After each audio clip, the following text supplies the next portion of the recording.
menyebut orang yang punya hak waris adalah anak. Mencakup anak laki-laki, mencakup anak perempuan. Mencakup cucu laki-laki dari anak laki-laki, cucu perempuan dari anak laki-laki, tapi tidak mencakup cucu dari anak perempuan. Baik cucu ini laki-laki maupun cucu ini perempuan tidak tercakup ke dalam makna lafaz auladikum, anak-anak kalian.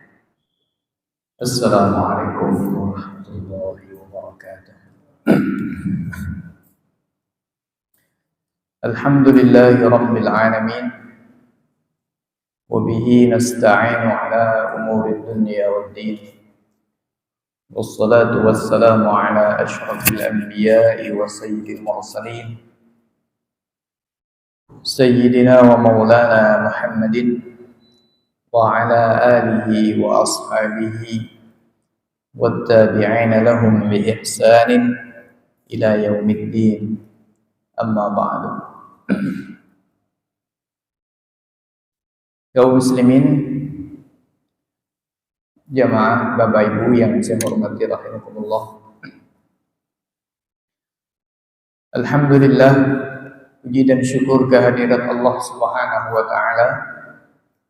Pada malam hari ini kita kembali diperkenankan oleh Allah, diberikan kesempatan, diberikan kesehatan dan diberikan kekuatan, sehingga malam hari ini kita kembali bisa bersama-sama mengkaji ayat-ayat Allah Subhanahu wa taala, mengkaji Al-Qur'anul Karim.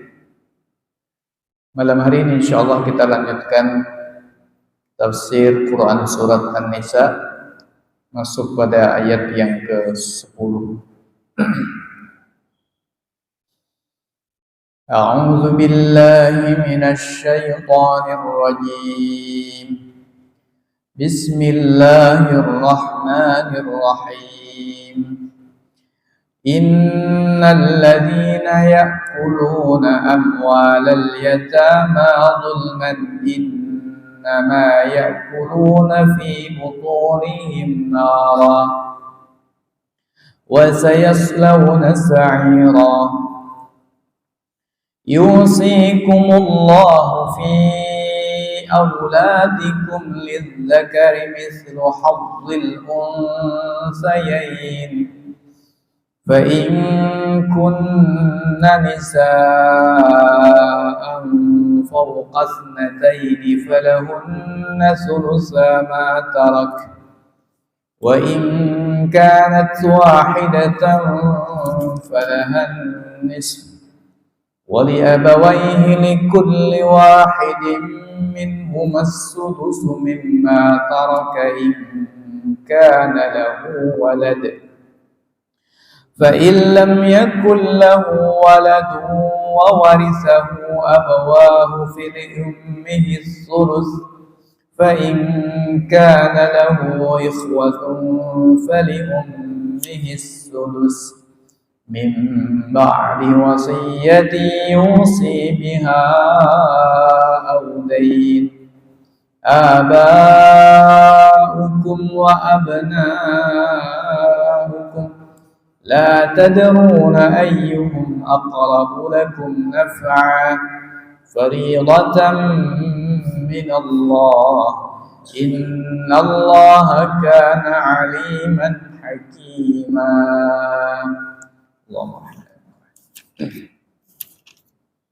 Innal ladzina ya'kuluna amwalal yatama,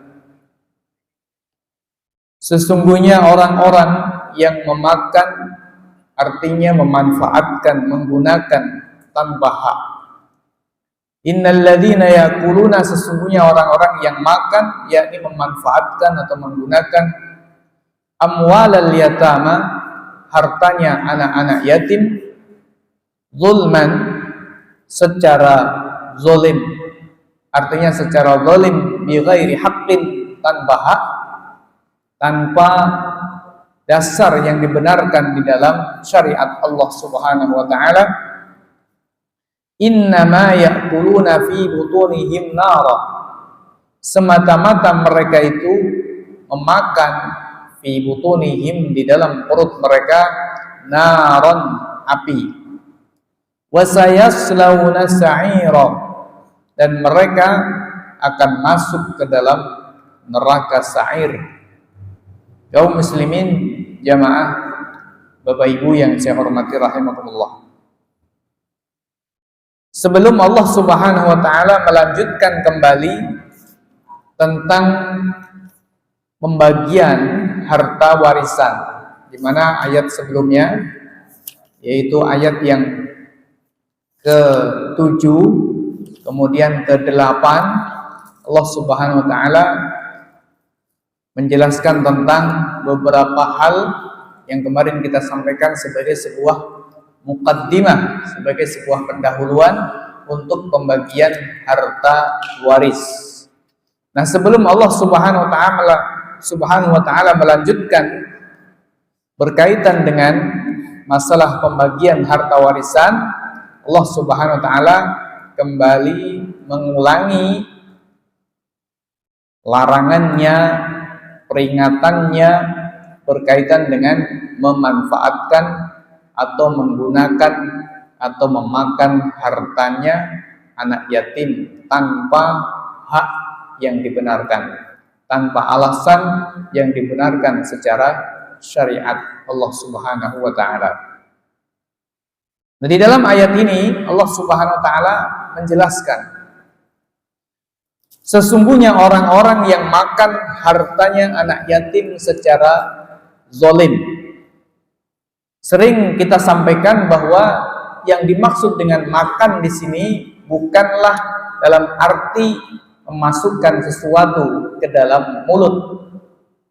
Akan tetapi yang dimaksud dengan makan di sini lebih luas daripada itu, yakni al-intifa, memanfaatkan, menggunakan. Apakah digunakan untuk makan ataukah digunakan apalagi untuk misalnya membeli perabotan rumah tangga, membeli motor, membeli lain sebagainya secara zalim, maka Quran mengatakan innama ya'kuluna fi butunihim nara. Mereka itu semata-mata sesungguhnya makan api di dalam perut mereka. Nah, apa yang dimaksud dengan makan api? Makan api di dalam perut mereka. Ketika disebut-sebut nar, api di dalam Al-Quran, biasanya yang dimaksud itu adalah api neraka.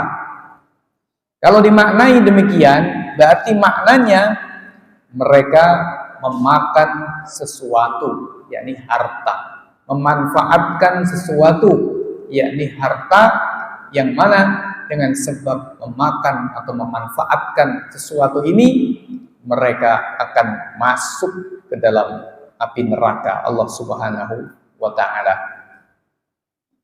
Sehingga maknanya innama ya'kuluna fi butunihim nara, semata-mata mereka memakan api, dimaknai oleh para ulama sebagai memakan atau memanfaatkan harta, yang dengan sebab memanfaatkan dan memakan harta ini mereka akan masuk ke dalam neraka jahanam, ke dalam neraka Allah Subhanahu wa taala.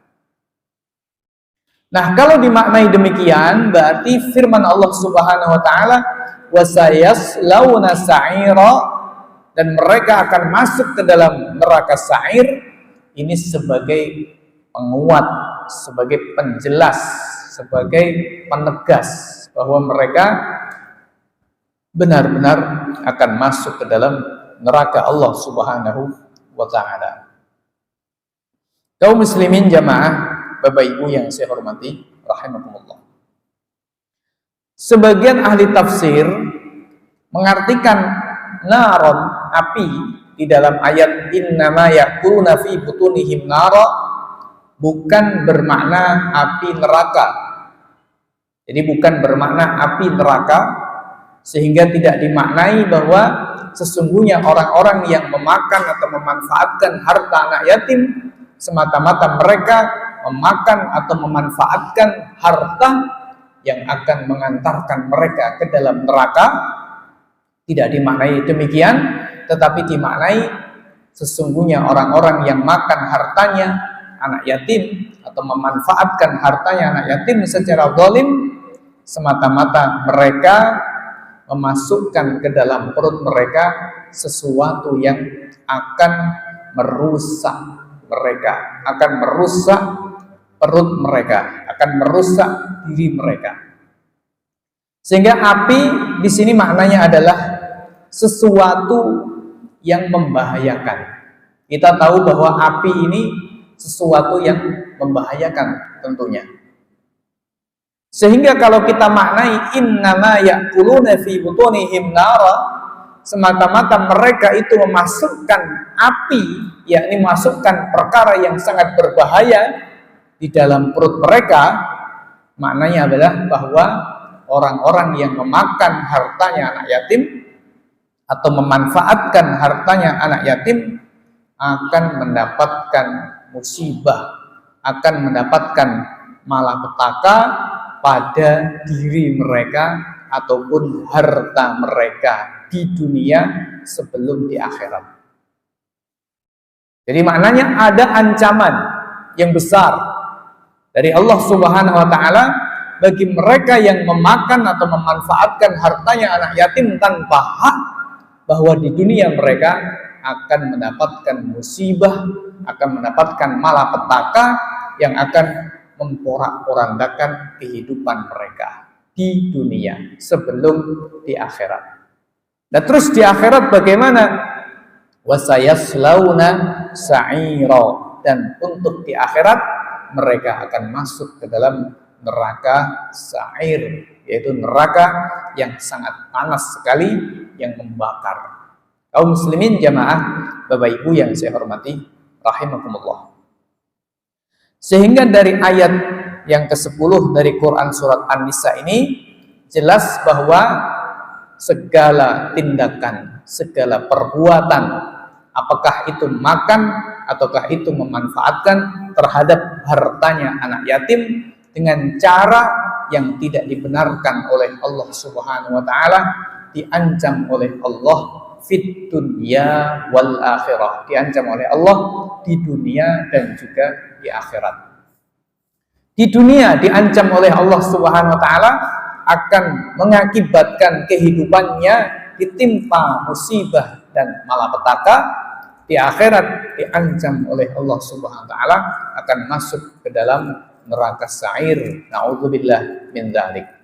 Oleh karena itu maka Bapak Ibu yang saya hormati rahimakumullah, kita harus hati-hati terhadap hartanya anak yatim. Jangan sampai pada perut kita, pada tubuh kita, pada diri kita ada haknya anak yatim yang kita ambil atau kita manfaatkan secara zalim, artinya tidak sebagaimana ketentuan dan ketetapan Allah Subhanahu wa taala. Karena akibatnya besar di dunia maupun di akhiratnya. Kaum muslimin jamaah, Bapak Ibu yang saya hormati rahimakumullah. Selanjutnya Allah Subhanahu wa taala memberikan penjelasan berkaitan dengan pembagian warisan di dalam ketetapan hukum-hukum Allah Subhanahu wa taala. Pada ayat sebelumnya, yakni ayat yang ke-8, ayat yang ke-7, Allah Subhanahu wa taala sudah memberikan sebuah muqaddimah, sebuah pendahuluan, yaitu pada firman Allah Subhanahu wa taala, lirrijali nasibum mimma tarakal walidani wal aqrabuna walin nisa'i nasibum mimma tarakal walidani wal aqrabuna mimma qalla minhu aw katsur nasiban mafruḍa. Di ayat yang ke-7 kemarin telah kita sampaikan bahwa sebab-sebab di dalam Islam yang menyebabkan seseorang bisa mendapatkan warisan dari orang yang meninggal, satu adalah sebab nasab atau sebab kekerabatan. Yang kedua adalah sebab nikah. Untuk sebab yang kedua, yakni sebab nikah, tentu saja hanya mengantarkan dua orang saja, salah satu dari dua orang, yakni suami dan istri. Suami dan istri. Ketika seorang suami meninggal dunia dan istri masih ada, maka berarti istri berhak mendapatkan warisan. Begitu pula sebaliknya, ketika seorang istri meninggal dunia dan suami masih ada, maka berarti suami ditetapkan oleh Allah termasuk orang yang berhak mendapatkan warisan dari harta istrinya. Sedangkan sebab yang pertama, yaitu adalah sebab nasab atau sebab al-qarabah, kekerabatan, kemarin kita sampaikan ada yang pertama adalah al-bunuwah, yakni sifatnya seseorang itu sebagai anak dari yang meninggal dunia. Anak ini mencakup anak laki-laki dan mencakup anak perempuan. Anak laki-laki mencakup cucu laki-laki dari anak laki-laki, cucu perempuan dari anak laki-laki, dan cucunya anak laki-laki dari anak laki-laki. Cucunya cucu, intinya semua anak laki-laki ke bawah, jalur laki-laki. Cucu laki-laki dari laki-laki, dari laki-laki, dari laki-laki, seterusnya. Ini disebut dengan anak. Sedangkan cucu dari anak perempuan sudah tidak termasuk ahli waris. Disebut dengan zawil arham, orang-orang yang memiliki hubungan rahim, hubungan kekerabatan, akan tetapi tidak termasuk zawil furud, tidak termasuk orang-orang yang memiliki bagian warisan di dalam ketetapan syariat Islam. Jadi misalnya kita punya seorang anak perempuan, lalu kita meninggal dunia, maka anak perempuan kita berhak mendapatkan warisan dari kita. Andai kata anak perempuan kita tidak ada, tetapi artinya sudah mati, tetapi dia meninggalkan anak, baik anak laki-laki ataupun anak perempuan, maka cucu kita ini dari anak perempuan tidak bisa mendapatkan warisan dari kita. Sebaliknya, kalau kita punya cucu dari anak laki-laki kita, jika anak laki-laki kita sudah meninggal dulu daripada kita, maka cucu laki-laki dari cucu dari anak laki-laki kita bisa mendapatkan warisan dari kita. Disebut dengan ibnul ibni atau bintul ibni, anak perempuan atau anak laki-laki dari anak laki-laki, atau cucu laki-laki atau cucu perempuan dari anak laki-laki. Kaum muslimin jamaah, Bapak Ibu yang saya hormati rahmatullah. Ini nasab yang pertama, al-bunuwah, sebagai anak. Kemudian yang kedua, nasab yang kedua yang menyebabkan seseorang bisa mendapatkan warisan adalah al-ubuwah, yakni hubungan sebagai bapak. Ketika misalnya saya meninggal dunia, lalu ayah saya masih hidup, maka ayah saya termasuk orang yang berhak mendapatkan warisan.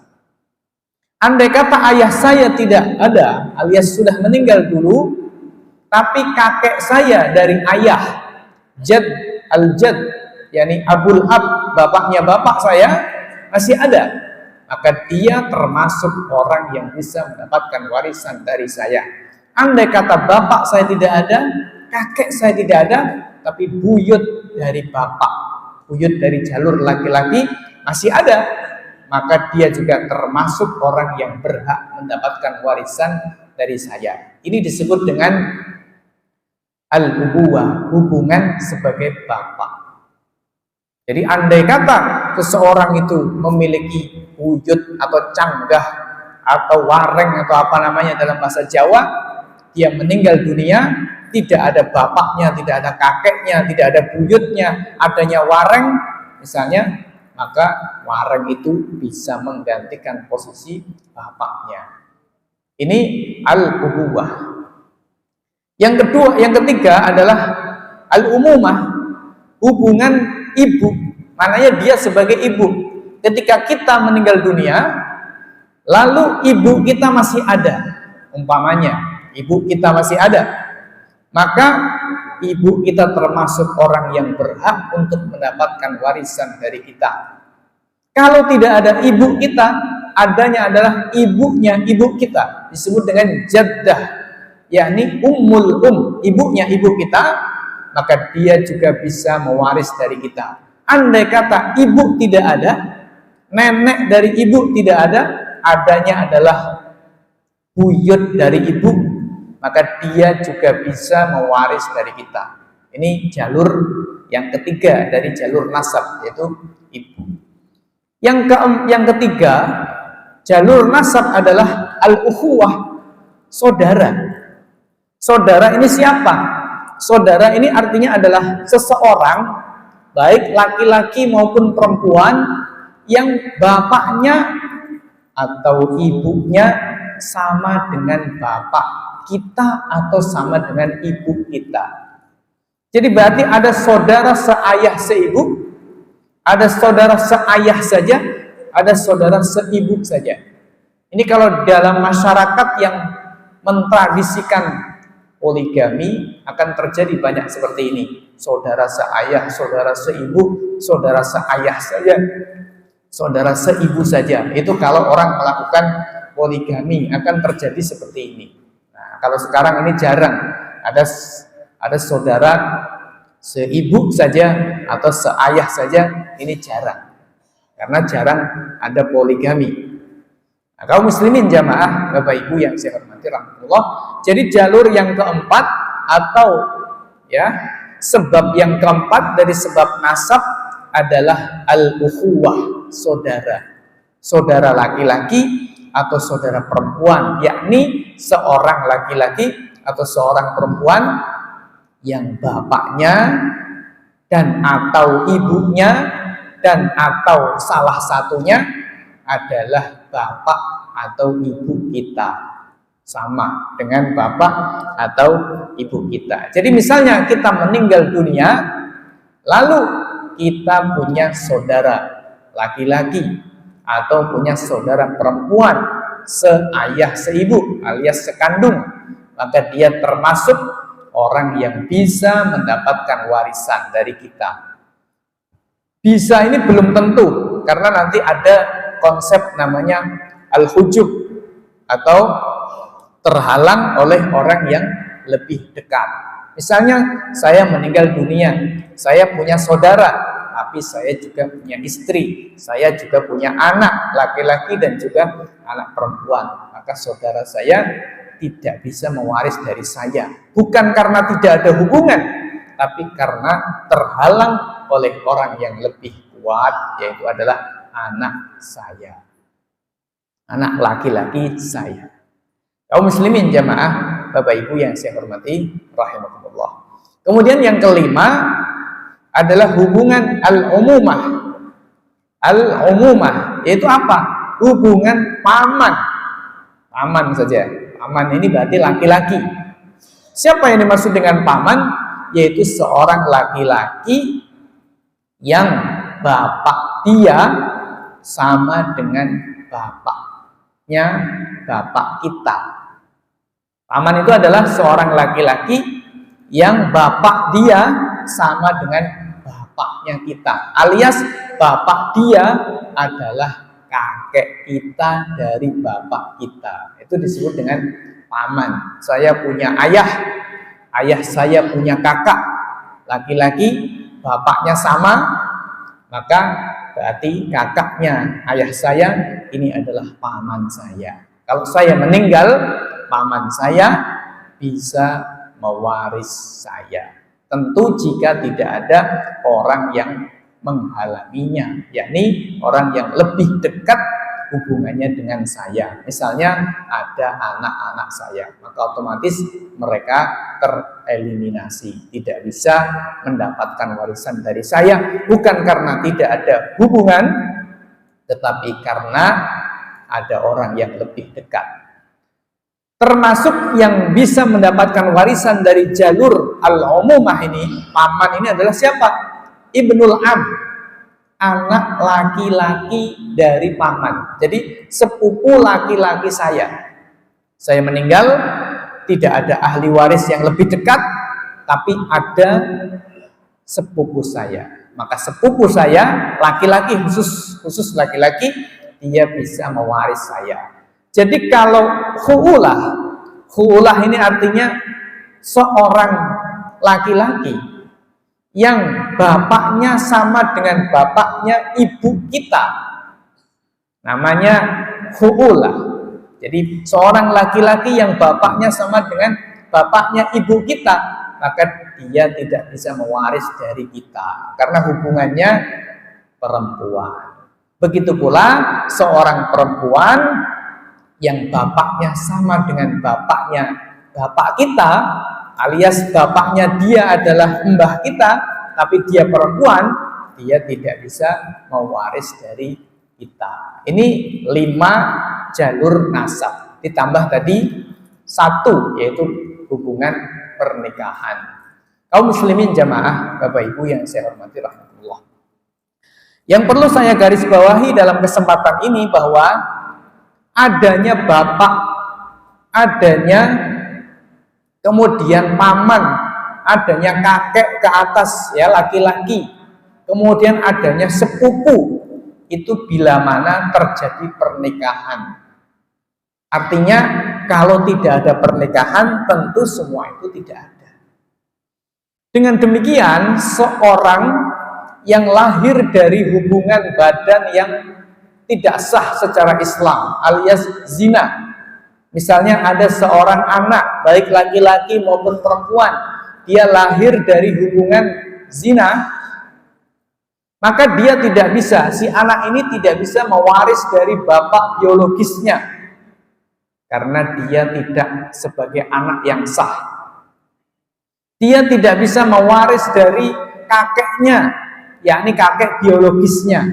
Seorang laki-laki yang punya anak laki-laki, yang anak laki-laki ini punya anak ini yang sifatnya adalah anak biologis. Jadi anak zina tidak bisa mewaris dari bapaknya, tidak bisa mewaris dari kakeknya.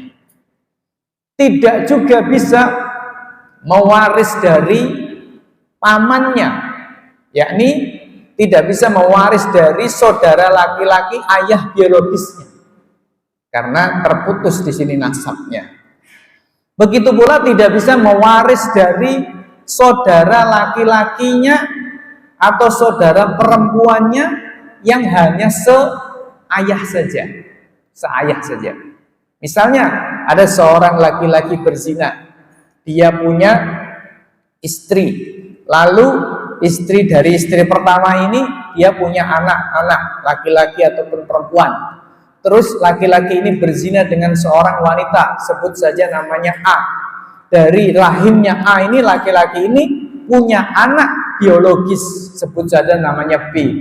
Maka B ini bukan saudaranya si anak-anak dari si laki-laki dari istri yang sah tadi. Kaum muslimin jamaah, Bapak Ibu yang saya hormati rahimakumullah, itu karena anak zina. Anak zina tidak diakui sebagai anak di dalam Islam. Oleh karena itu maka hubungan kebapaan tidak ada, hubungan persaudaraan yang jalurnya dari bapak juga tidak ada, hubungan paman, pakde, paklek yang dari bapak juga tidak ada, karena tidak ada pernikahan. Kaum muslimin jamaah Bapak Ibu yang saya hormati rahmatullah. Begitu pula berarti kalau seseorang itu mengadopsi anak, dan mengadopsi anak ini hukumnya haram. Mengadopsi dalam arti menjadikan anak itu sebagai anaknya, nasabnya disantolkan kepada nasab yang mengadopsi, sehingga dia dikatakan sebagai anaknya, tidak tahu siapa bapaknya, pokoknya anak saya, umpamanya seperti itu, di akte kelahirannya si Fulan bin Usman, misalnya seperti itu. Padahal ini anak adopsian. Ini hukumnya haram kalau seperti ini. Tapi kalau kita membiayai, menyekolahkan, membesarkan, silahkan. Tanpa diakui itu sebagai anaknya. Tapi dikatakan itu anaknya siapa? Anaknya Pak Fulan yang saya rumati, bahasa Jawa, yang saya besarkan, yang saya biayai. Quran mengatakan ud'uhum li'abaihim huwa aqsatu 'indallah. Panggillah mereka dengan nama bapak mereka. Maknanya katakan bin siapa sesuai dengan bapaknya.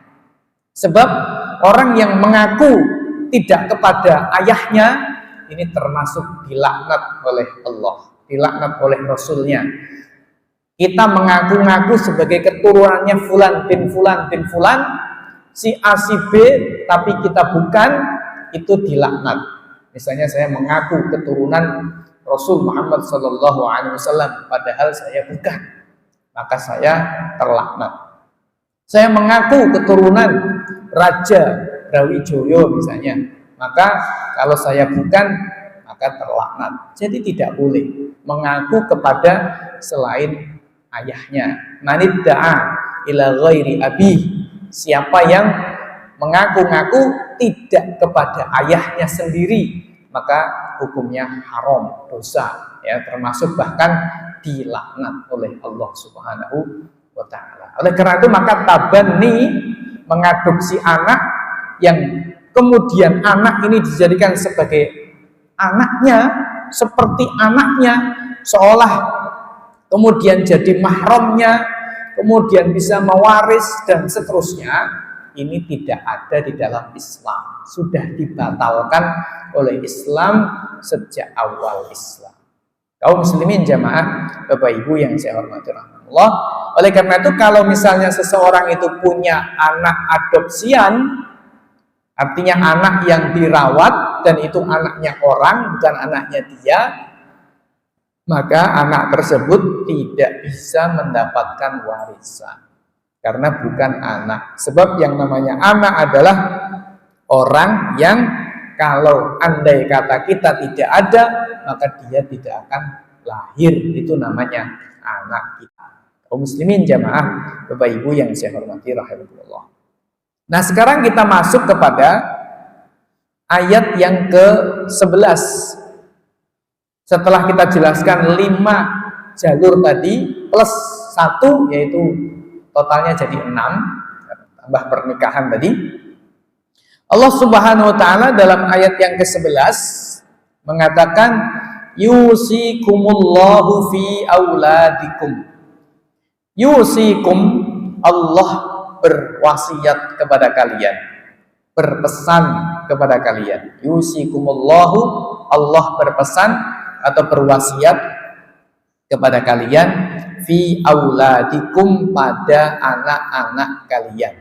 Jadi pertama Allah menyebut orang yang punya hak waris adalah anak, mencakup anak laki-laki, mencakup anak perempuan, mencakup cucu laki-laki dari anak laki-laki, cucu perempuan dari anak laki-laki, tapi tidak mencakup cucu dari anak perempuan. Baik cucu ini laki-laki maupun cucu ini perempuan tidak tercakup ke dalam makna lafadz auladikum, anak-anak kalian. Kaum muslimin jamaah, Bapak Ibu yang saya hormati rahimahullah. Nah, kata-kata auladikum, anak kalian, itu berarti mencakup secara keseluruhan semua yang bisa disebut dengan anak, yaitu anak laki-laki, anak perempuan, cucu dari anak laki-laki, baik perempuan ataupun laki-laki, baik muslim ataupun non-muslim.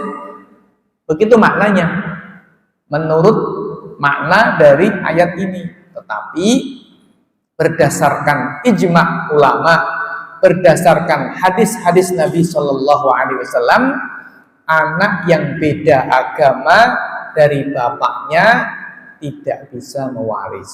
Jadi salah satu syarat untuk bisa mewaris adalah ittihaduddin.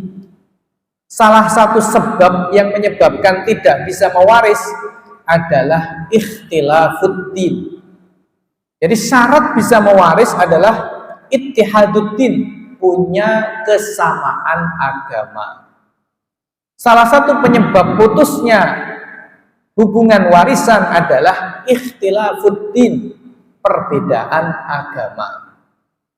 Jadi kalau ayahnya muslim, anaknya non muslim, maka anak tidak bisa mewaris dari bapaknya ketika bapaknya meninggal dunia. Sebaliknya, bapak tidak bisa mewaris dari anaknya ketika anaknya meninggal dunia karena terjadi perbedaan agama. Kaum muslimin jamaah Bapak Ibu yang saya hormati rahmatullah. Jadi kata-kata di dalam Al-Quran, yusikumullahu fi auladikum, Allah berpesan kepada kalian fi auladikum, pada anak-anak kalian, mencakup laki-laki, mencakup perempuan, mencakup muslim, mencakup non-muslim. Tetapi berdasarkan hadis-hadis Nabi Shallallahu Alaihi Wasallam dan ijma sahabat, ijma ulama, sepakat bahwa yang dimaksud anak di sini harus anak yang seagama dengan bapaknya. Sehingga kalau anak ini non muslim sementara bapaknya adalah seorang muslim, maka anak ini tidak bisa mendapatkan warisan alias dicoret dari daftar waris. Nah, terus kalau dicoret bagaimana? Ya udah dicoret. Ini menunjukkan Bapak Ibu yang saya hormati rahmatullah, sekali lagi seperti yang pernah kita sampaikan bahwa hak warisan itu merupakan ketetapan dari Allah Subhanahu wa taala. Jadi tidak bisa kemudian kita mengatakan, lah kan podo anaknya, kan sama-sama anaknya. Kenapa kemudian dibedakan? Atau kita mengatakan nanti berkaitan dengan bagian laki-laki dan perempuan nggak sama, kan sama-sama anak, kenapa dibedakan?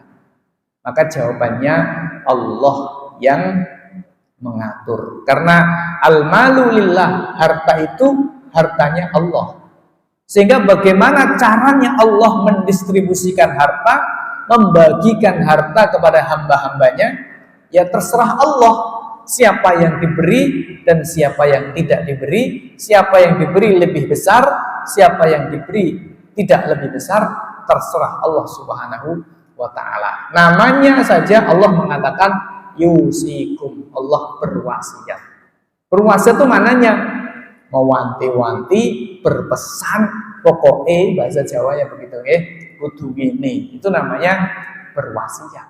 Nah, kaum muslimin jamaah Bapak Ibu yang saya hormati rahimakumullah.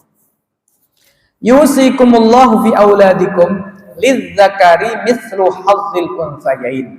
Ini kaidah berlaku secara umum. Lidzakari mithlu hadzil unthayain. Bagi anak laki-laki mendapatkan bagian seperti bagiannya dua anak perempuan. Ini perlu kita sampaikan terlebih dahulu redaksi Al-Quran. Jadi cara Al-Quran menyampaikan lidzakari mithlu hadzil unthayain, bagi seorang laki-laki ada bagian seperti bagiannya dua orang perempuan. Ini memberikan isyarat, mengisyaratkan atau menyiratkan sebuah makna bahwa perempuan ini mendapatkan bagian. Tidak seperti pada zaman jahiliyah. Jadi kalau misalnya kita mengatakan ini bagian kamu seperti bagian kakak kamu, kata-kata seperti bagian kakak kamu itu menunjukkan bahwa kakak kamu sudah mendapatkan bagian. Begitu maknanya. Redaksi atau ungkapan lidzakari mithlu hadzil unthayain, bagi seorang laki-laki, anak laki-laki ada bagian sama seperti bagiannya dua anak perempuan, menyiratkan bahwa anak perempuan mendapatkan bagian. Ini berbeda dengan zaman jahiliyah. Zaman jahiliyah seperti yang sudah pernah kita sampaikan, anak laki-laki, anak perempuan, begitu pula kaum perempuan sama sekali tidak berhak mendapatkan warisan. Itu zaman jahiliyah. Makanya ayat yang ke-7 Allah mengatakan lirrijali nasibum mimma tarakal walidani wal aqrabuna walin nisa'i nasibum mimma tarakal walidani wal aqrabun. Kaum muslimin jamaah Bapak Ibu yang saya hormati rahmatullah. Itu makna tersiratnya. Sedangkan makna tersuratnya, yakni makna yang langsung kita tangkap dari ayat ini, yaitu bahwa seorang anak laki-laki mendapatkan bagian 2 kali lipat dari bagiannya satu anak perempuan. Ini berlaku kapan, Bapak Ibu yang saya hormati rahmatullah? Berlaku kalau dalam bahasa istilah faraid atau istilah ilmu pewarisan, berlaku ketika si anak perempuan menjadi asobah bareng-bareng dengan saudara laki-lakinya. Asobah itu begini. Misalnya seorang laki-laki, seorang ayah meninggal dunia, meninggalkan 1 orang istri, kemudian meninggalkan 2 anak perempuan dan 2 anak laki-laki. Nah, andai kata tidak ada 2 anak laki-laki, maka bagiannya si anak perempuan ini adalah 2/3. 2 anak perempuan ini mendapatkan bagian 2/3. Al-Quran mengatakan fa in kunna nisaan fawqa ithnataini falahunna thulutsa ma tarak. 2 bagian, 2/3, mendapatkan 2/3.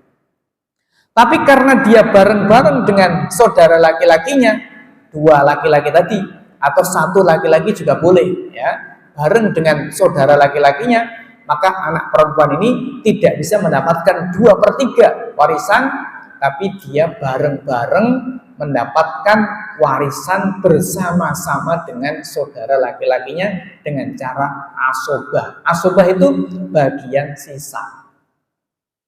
Jadi misalnya begini Bapak Ibu, ketika ada seorang meninggal dunia tadi meninggalkan istri, lalu meninggalkan 2 anak perempuan, meninggalkan 1 anak laki-laki umpamanya, maka si istri mendapatkan 1/8 karena ada anak dari mayit, anak yang meninggal dunia. Nah, sementara si 2 anak perempuan ini normalnya mendapatkan 2/3 andai kata tidak ada saudara laki-lakinya. Tapi gara-gara ada saudara laki-lakinya, maka tidak jadi mendapatkan 2/3, tapi menjadi dapat bagian total sisa harta setelah dikurangi 1/8. Ini bagiannya siapa setelah dikurangi 1/8? Bagiannya ibu tadi, bagiannya istri adalah bagiannya 1 anak laki-laki dan 2 anak perempuan. Cara pembagiannya bagaimana? Karena ini ada 3